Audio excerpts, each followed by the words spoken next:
and they're the hunted. We're the hunters right now. You know, we're trying to get to their level and get to where they're at. So for me, you know, I'm just out. I'm stealth. I'm waiting for my time to strike and my opportunity. Left side in the middle. Hey Marcus, Gary Payton obviously was there when you won the DPOY award. I guess what's it like, kind of, I don't know if you saw him game one, but he was there and going up against his son. I know he didn't play, but going up against Gary Payton second. Yeah, it's an honor, man. You know, to be in the same breath as one of the best to do it at that position, let alone win that award and then have him present it to me. And, you know, me and Gary have a relationship even before the award. You know, just the things coming out of college and watching his tapes and, you know, him telling me I remind him of him.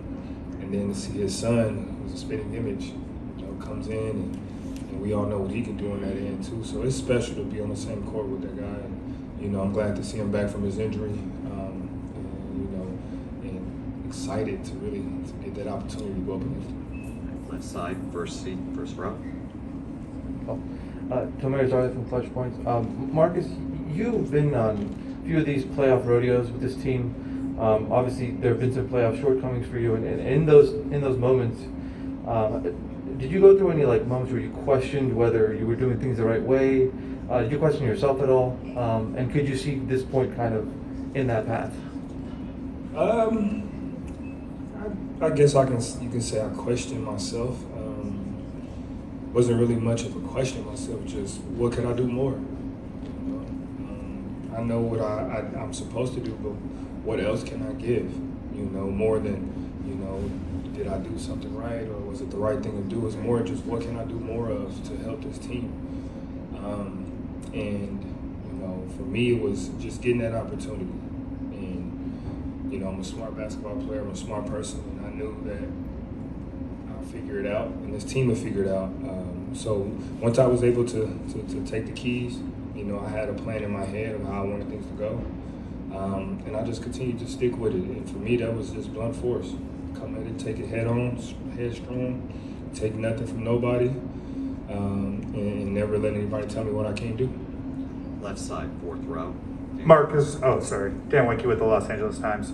If you could go back to when Ime was hired, how familiar were you with him as a player?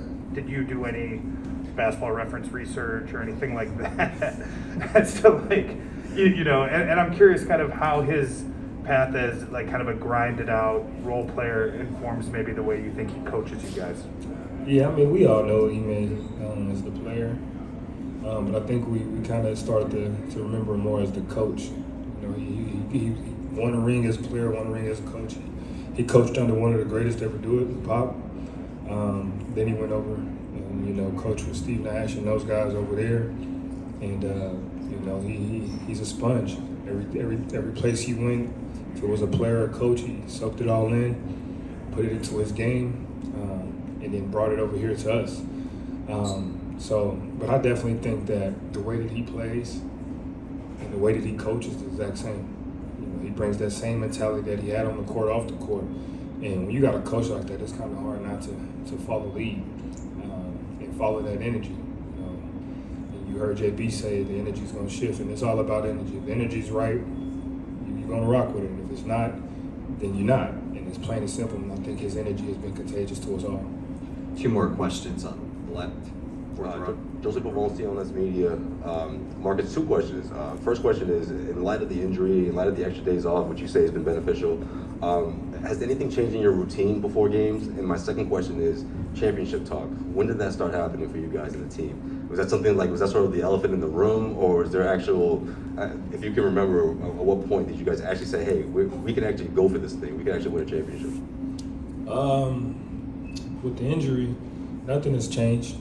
You know, continue the same thing that I do, you know, in our business and in our profession. You know, routine is key, you know, and being on rhythm with it is key. So, you know, if it's working, you don't want to switch it up. You build that routine for a reason.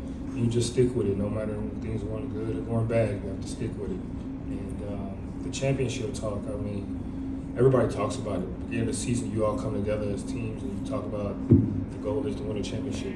Now, the question for us is, talking about it is one thing, but can we really go do this thing? And we felt that we had a great opportunity to do it, even though nobody else probably thought we did. We still did because we knew we had the pieces on the court, off the court. We had the component, we had the love for one another, and that was it. We felt that put us out there and let us show you what we can do against anybody. It's not going to be perfect. It's not always going to work, but 9 times out of 10, we're going to prevail and triumph in it. Last question, Tim Bontemps on To Monts from ESPN. Marcus, you guys have struggled in the third quarter throughout the playoffs. You've obviously talked about that a lot. Golden State's always been a team that's come out at halftime and really tried to put a big emphasis on those third quarters. What do you guys have to do to not have what happened in Game 1 carry over to Game 2 and beyond in this series in the third? Just lock down a little bit more. I think we fought so hard to get back into that, to take that lead at halftime in Game 1 that, they had a little bit more rest and energy coming out, a little more spark. We can't allow that, especially at this time. There's no excuses for that. We've been doing it for a long time. We've had a lot of practice, and we got to fix it. Like I said, it's not going to be perfect. We're going to have times where things just don't go our way. But one thing we can't do is allow people to go and do the things that we know they're going to do in tendencies and get away with it. So we know that they're a great third quarter team. We understand our woes in the third quarter, and we just got to turn around. Thanks a lot, Marcus. Thank you, guys.